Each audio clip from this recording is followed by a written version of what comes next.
When I get back, you're supposed to be gone, right? And this month's almost over. How about you hand over the divorce papers, the final task? Beside my husband, there were a woman and a child. The woman was holding hands with the child about kindergarten age. Let me introduce you, soon to be my wife, Vicky. Vicky was still young and quite flashy. I've said it earlier, but you and I are strangers now. You no longer have the right to be in this house. My husband said, suddenly flashing an unpleasant grin. Sign the divorce papers, and you and your son get out of here. His gaze bore down on me and Rufus, gleaming with triumphant light. He must have believed everything was going smoothly according to his plan. But he slumped on the spot upon realizing the truth. How could you do this? I thought you were just a clueless housewife. When my husband muttered, Rufus responded incredulously. Huh, Dad, you don't know anything? Showing him a book, Rufus drove him half-crazed. My name is Miranda. I'm a housewife and have a part-time job. I have a 16-year-old son with a husband who works for a trading company. He's been on frequent business trips, both domestically and internationally, so I've mostly been raising our son on my own. Nowadays, he's on solo assignments, so we're practically living apart. We communicate mostly through online calls or messages.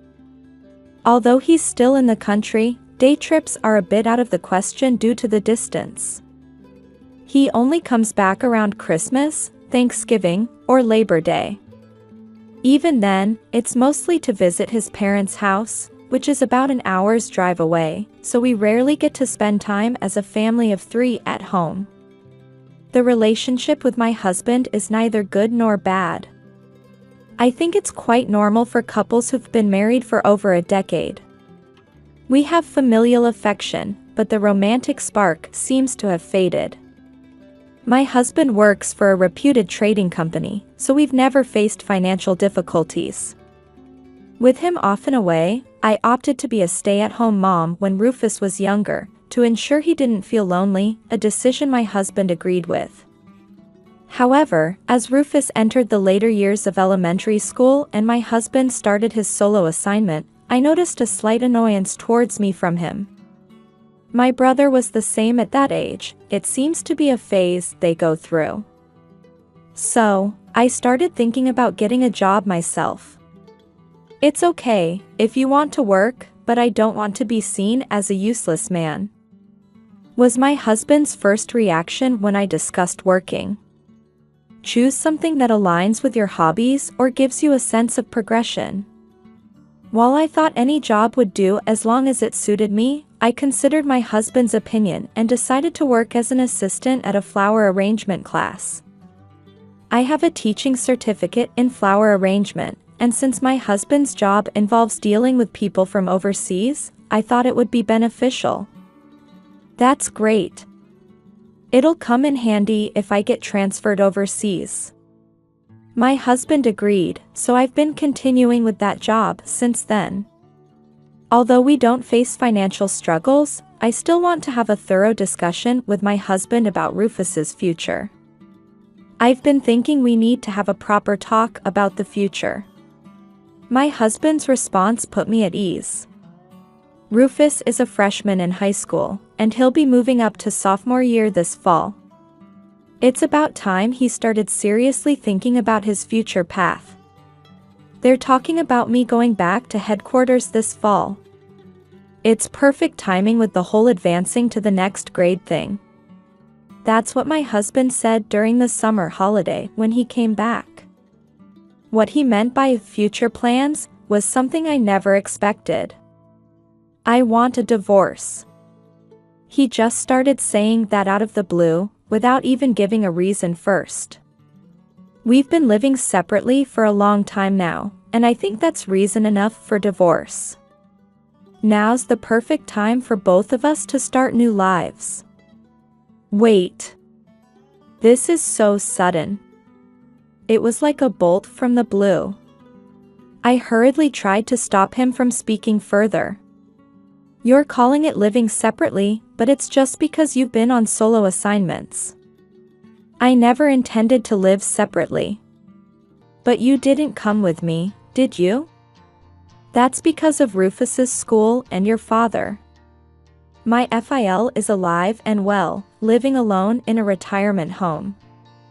Originally, this house we're living in was my husband's family home, but when we got married, my in-laws moved out and into that retirement home. My husband and FIL didn't have a good relationship. While my MIL was alive, my husband still kept in touch with his parents, but after she passed away, he completely cut off contact. I told you to leave him alone, didn't I? He's in a proper facility, and we don't need to take care of him. But I can't just leave him like that. The strained relationship between my husband and his father wasn't due to any particular big reason. It was just an accumulation of small things over the years. Even though my FIL and late MIL were both really nice people. So I had gotten along well with both of them and kept in touch with my FIL even after he was left alone. I also visited his retirement home from time to time. You did that on your own, right? I never asked you to do that. That's true, but it's not so easy to just brush it off. And what about Rufus's school? You could have transferred him if you really wanted to. Didn't you say you wanted Rufus to go to that school? Rufus took the entrance exam and entered a private school with a combined elementary and junior high school. I did want that, but even so, if you really wanted to, you could have transferred him, right? But you can't just do something like that. So basically, you didn't choose to live with me. So, I'm asking you this. With that, my husband handed me a pre-filled form. I've come back, but you can't stay with me like this. I'll stay in a hotel or something.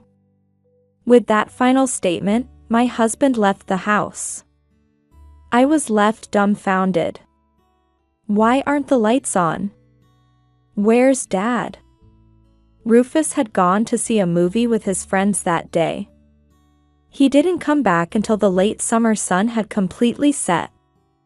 My husband came back and left around mid-afternoon. I seemed to have been sitting there for hours, still frozen in place. What's this? Rufus picked up the divorce papers that had been left on the coffee table in the living room. What should I do? What should I say to explain this? I still hadn't sorted out my own thoughts, let alone figured out what to say to Rufus. Seeing me frozen like that, Rufus let out a sigh and left the divorce papers behind as he walked out. Oh, not only my husband but also my son is abandoning me. As I thought about it, dumbfounded, Rufus returned immediately. Eat up. You won't think straight if you're hungry. Eat well, get a good night's sleep, and then let's think about what to do from here. Rufus handed over a plate with 2 large sandwiches on it, saying so. They were large, with filling overflowing, but he must have put a lot of effort into making them. Thinking that, tears welled up involuntarily. Just eat already. Rufus pretended not to notice my tears and said that, and I ate the sandwich while crying. It was a simple sandwich, but it tasted better than any feast I had ever eaten. Since returning to his work away from home assignment, my husband has sent me several messages. Here's what they basically say. I want a divorce by next fall. I'll make sure to pay Rufus's child support until he's an adult. Currently, adulthood starts at 18, but since he'll turn 18 while still in high school, I'll take care of him until he graduates. I'm astonished by the tone of his words, as if he's graciously agreeing to pay. Rufus isn't just my child, he's our child. How can he speak so arrogantly about his minimum obligations? When the unaccompanied assignment ends in the fall, I'll move back into that house. So, you better prepare to leave by then. You should be able to find a decent place within half a year. I'll even cover the moving expenses out of kindness. If he insists on us leaving the house, then of course, if we have to move, he should pay for it. But I can't fathom why there's such a need for us to leave this house. The reason for the divorce is the natural breakdown of our marriage, so I won't pay any alimony. However, I appreciate your years of hard work as a homemaker and mother, so I'm willing to provide some financial assistance. Of course, I won't ask you for any alimony. I don't feel the need to pay any alimony at all. I wasn't living a life of leisure. While it's true we lived apart, whenever my husband couldn't return here, I visited his temporary assignment location with Rufus, and we lived as a normal family. The idea of a natural breakdown is simply unacceptable. If you can't support yourself with your current job, I'm willing to help you find another one. But if that happens, you'll have to leave this town. I'm sure you wouldn't want to run into me. My job as a floral arrangement assistant alone isn't enough to support myself. But I can't accept being asked to leave this town and find work elsewhere. Why should I have to do that? I'll transfer custody of Rufus to you. He'll probably feel more comfortable with you, considering you've been living together for years. Besides, he's almost an adult, he won't need to rely on his parents forever. If you say Rufus needs something, I might consider discussing it, but I won't be requesting visitations.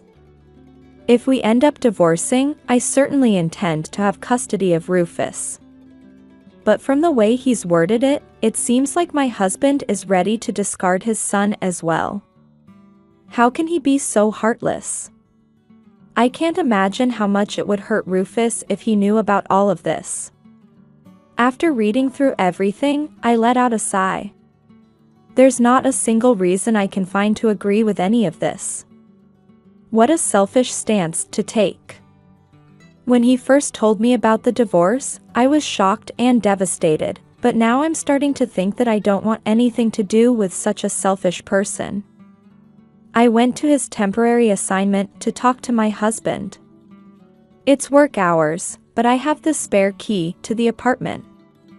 When I entered, the room was as tidy as always, with no signs of life. He's always been meticulous, but it really looks like a model room. As I waited in the room, my husband came home in the evening. So, you came. If you were coming, you should have let me know. He said it grumpily. Did you bring the divorce papers for me that you signed today? I'm fine with it, so you can just submit them yourself. He didn't even glance at me, just took off his suit jacket and loosened his tie. He hung them all neatly on hangers, pulling them to smooth out any wrinkles. This person was always like that. I remember the time we lived together. Everything was neat and tidy, without a single flaw. Maybe it's a surprise inspection for women? If so, that's a shame. Certainly, there's no sign of that at all. What did you do for dinner? I already ate. It's pretty much always like this. When was the last time we enjoyed home-cooked meals at home? My husband said sarcastically, then took a cold beer from the fridge, sat down at the table, and started drinking. You get it, right? Why I said I want a divorce. I'm tired of living like this for years. Well, you should have told me you wanted me to come. With Rufus there, and you starting to work even part-time, there's a rhythm to life. I can't just ask you to throw it all away. My husband said, taking another sip of beer. After living like this for a while, one day I just thought, maybe we don't need a family after all. He seems to be insisting that the cause of the divorce is our separate lives due to his temporary assignment. Well, then, can you at least wait until Rufus graduates from high school? It's just 2 more years, Or rather, 1.5. No, it has to be by next fall. What's so special about that fall? My husband reacted slightly to these words I blurted out. I told you, I'll be returning to headquarters. I thought it was a good opportunity. Can't we at least spend the last year as a family? No, it has to be by next fall. The discussion reached an impasse, and my husband's insistence was clear. He wanted a divorce by next fall, no matter what. Unable to do anything, I left my husband's room and stayed in a hotel that day, deciding to leave the next day. I couldn't bear waiting in that room with my husband. I stopped visiting him after that. It was pointless, I realized. We communicated through recorded messages, and I began to take action for the autumn. First, discussing the parts of my husband's proposal that I couldn't accept. I want him to pay Rufus's tuition until he graduates from college. If he refuses, I won't sign the divorce papers. Then an angry call came. I said until he's an adult. If you don't like that, I won't pay a penny of Rufus's support after the divorce. That's impossible. Until we file for divorce, we're still married. Besides, you have a legal obligation to support Rufus until he's an adult. After several exchanges on this matter, my husband finally gave in. Fine, I'll pay for Rufus's tuition until he graduates from college. But only for 4 years. If he repeats a year or something, I won't pay for anything beyond that. Okay, I understand. I'll count on you for the next 4 years. And please make sure to formalize it in writing. Do you not trust me? Of course not, there's no way I could. Suddenly presenting a divorce for such a reason. If it's not properly documented, who knows when he might change his mind. If you won't listen, we'll go to divorce mediation. If we can't settle it there, then it's off to court. After I said that, he brought the paperwork. Instead, I won't pay any consolation money for the divorce. Fine, that's perfectly fine with me. Of course, I won't pay either. Got it. Then hurry up and file for divorce. Each time he spoke, I pointed out the parts of the divorce terms that I couldn't agree with. Now, about the division of assets, I expect that to be done properly as well. I supported you while you were unemployed, and you still intend to take more from me? I wasn't just being supported by you, I was raising our child. If you're going to call that being a jobless parasite, let's settle it in mediation or court. With that, my husband reluctantly agreed to the division of assets, and of course, we had it notarized. My husband had a high income, so it amounted to a considerable sum. That should be enough. Hurry up and file for divorce. Well, it's fine until next fall, right? There might still be something left to do, so please wait. If you think I'll withdraw the divorce just because you drag it out like this, you're mistaken. As autumn approaches, my husband becomes increasingly irritable. Why are you so worked up? A little delay won't hurt, will it? It's a big deal. Do you have some urgent reason for rushing this? If you do, tell me, and I'll consider it. Even if I offered concessions, he insisted there wasn't such a thing. Then I don't think there's any problem if I don't agree to the divorce until I'm satisfied. Well, for now, I'm the one in control. I'll let it drag on until I'm satisfied. While I hesitated to sign the divorce papers, I continued to make progress on various matters, and several months passed quickly. When will you finally submit the divorce papers? Summer has already begun. My husband, who hadn't returned even on Memorial Day, sounded impatient. Well, summer has arrived indeed. But there's still 3 months until fall. And a little delay shouldn't be a problem, I think. Even so, I'm telling you to file for divorce by the end of the fiscal year. I want to be divorced by the time I return to headquarters. Even if you say that, I'm not able to make up my mind right away, and there are many things to do. I evaded my husband's demands with ease. And by the way, have you already decided on a place to live? Don't worry, that's already taken care of. Good to know. By the start of the new fiscal year, I'll be commuting from that house.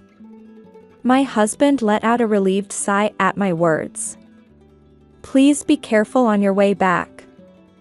Sure, but remember, both you and Rufus will be leaving that house when I return. I won't be coming back to you, so keep that in mind. I didn't need to be told that. I had no intention of accepting him as family anymore. And in the last week of August, my husband came home. While many agreements had been made, the divorce papers still hadn't been submitted. You promised to leave when I returned, didn't you? And it's almost the end of this month, so how about you give me the divorce papers for the final task? Next to him, there was a woman and a child. The woman was holding hands with a child about kindergarten age. Let me introduce you. This is soon to be my wife, Vicky. Vicky was still young and quite flashy. Nice to meet you. Is that your son over there? Vicky, feeling somewhat embarrassed, gently hid the child behind her. Excuse me, what's your name? Hey, cut it out. It's none of your business. My husband also defended the child and said that to me. I've said it earlier, but you're already a stranger to me. You and your son have no right to be in this house anymore.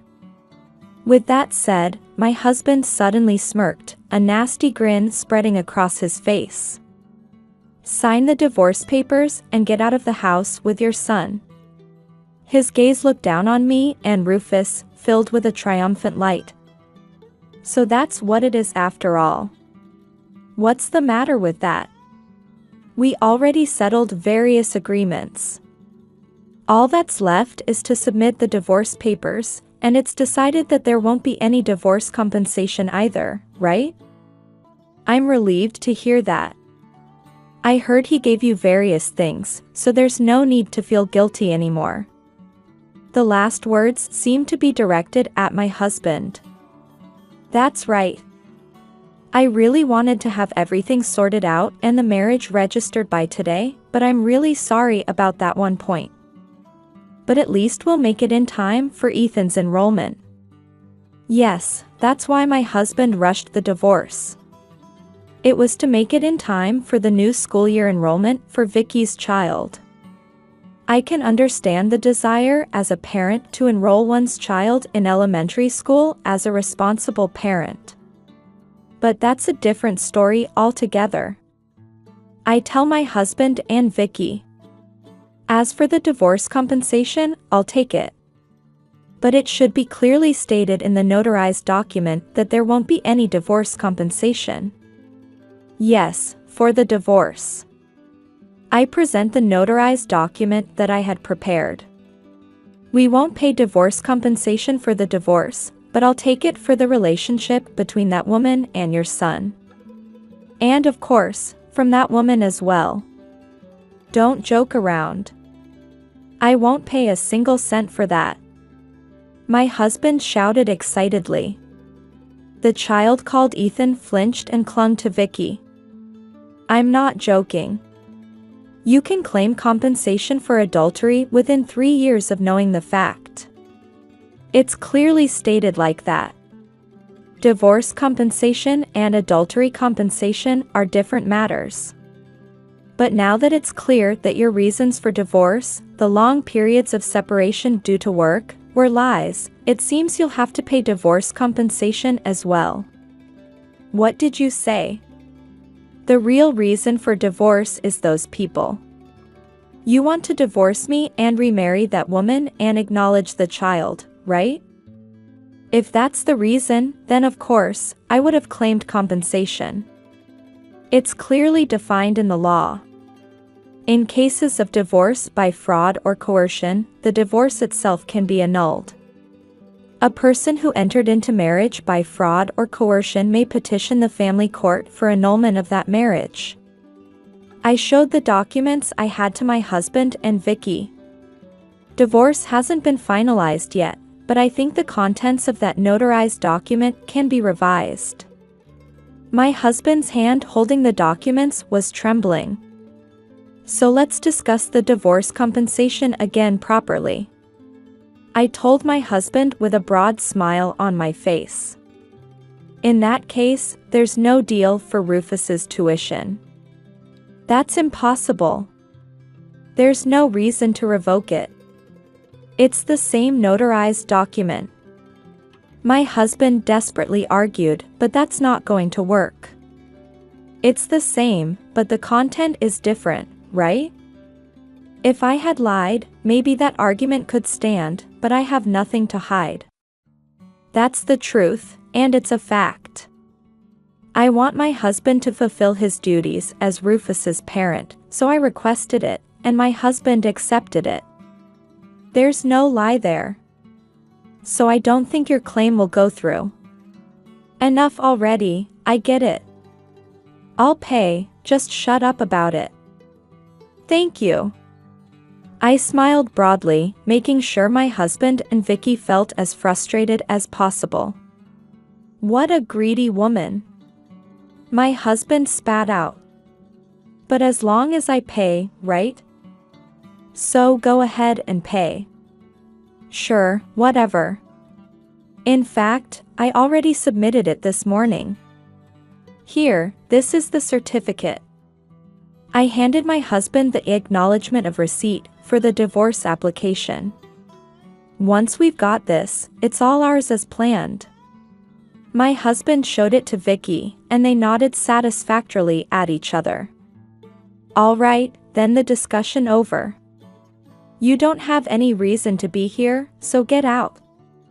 Well, about that, Rufus and I have the right to stay here. It's you who should leave. Don't talk nonsense, this is my house. Poor husband, he doesn't know. I need to inform him properly. Whose name is on the title of this house? That would be my old man's. And what's his is mine. No, it's in my name. Upon hearing that, my husband looked surprised for a moment, but then he laughed and said, You think it's in your name because you have the right to reside here, huh? I wouldn't make such a stupid mistake. If I divorce you, you're no longer related to my old man, which means you lose the right to live in this house. I sighed and handed him another document. What do you mean? My husband's eyes widened as he looked at the document. I was adopted by your father. And as part of that, he decided to leave this house to me. What I showed my husband was a family register.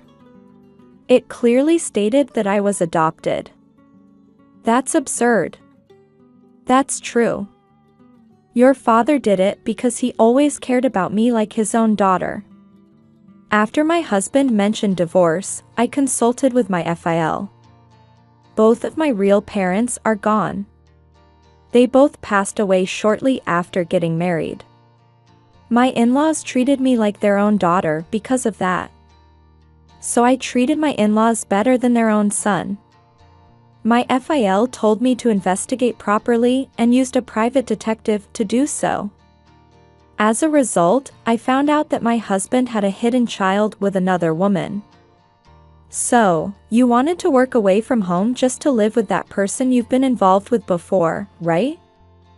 Vicky was working as a hostess at a nightclub when she met my husband.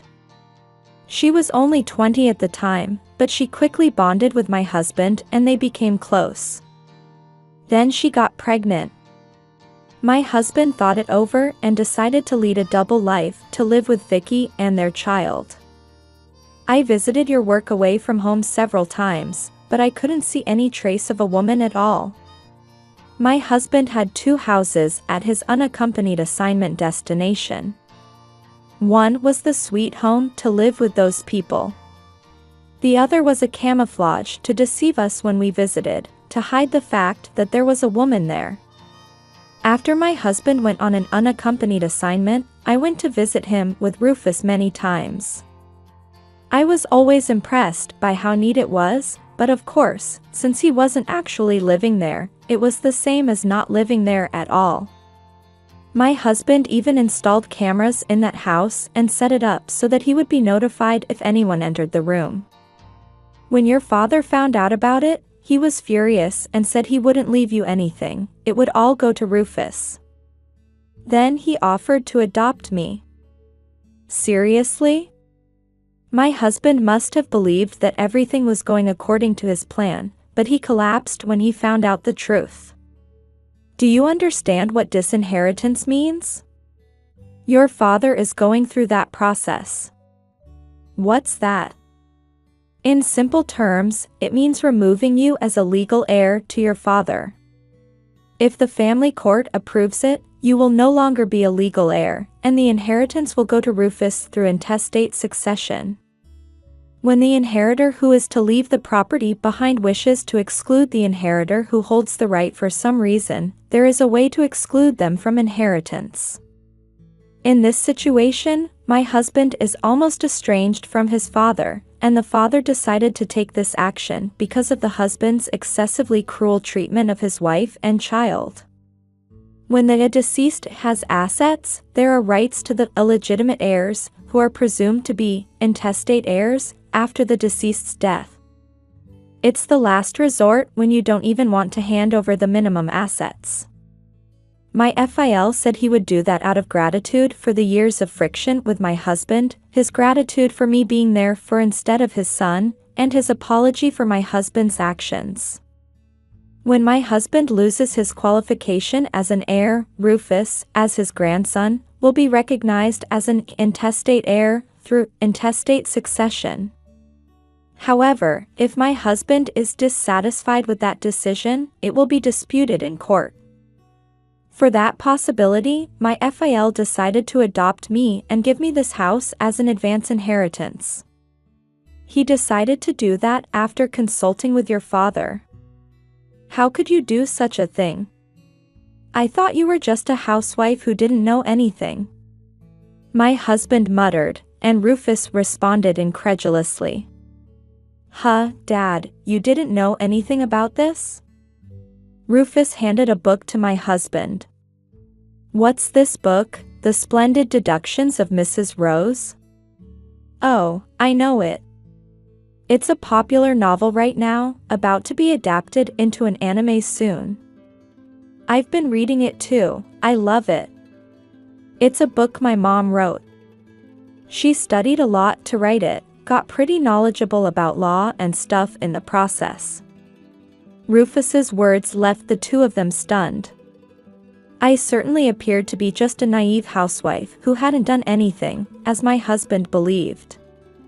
But writing was my secret passion, and I continued to post novels on a writing website without my husband noticing. I wrote a series set in the flower arrangement class where I worked part-time, featuring a housewife assistant known as Mrs. Rose, who solves challenging mysteries one after another. It became a huge hit. I never heard about any of this. I thought I should come clean with you soon, especially with talk of an anime adaptation, but then you brought up divorce first. Such a pity. Well, the royalties from that book are marital assets, right? And how much are you getting from the anime deal? And we'll need to divide that up properly, won't we? Unfortunately, the divorce is already finalized. The royalties and anime earnings have nothing to do with you anymore. Upon hearing my words, my husband let out a loud gasp and repeatedly exclaimed, "That's a lie," over and over again. Unbelievable. After years of trying to deceive and belittle me, you suddenly see value in me? If you have any issues, please consult a lawyer from now on. Now, get out of here. So, I kicked my husband and Vicky out of the house right away. I felt sorry for little Ethan, but there was nothing I could do for him. My husband sent multiple requests for reconciliation, but there was no way I was going to accept that. More importantly, recognize Ethan properly. He's starting school soon, right? It's not fair to leave him hanging like this forever.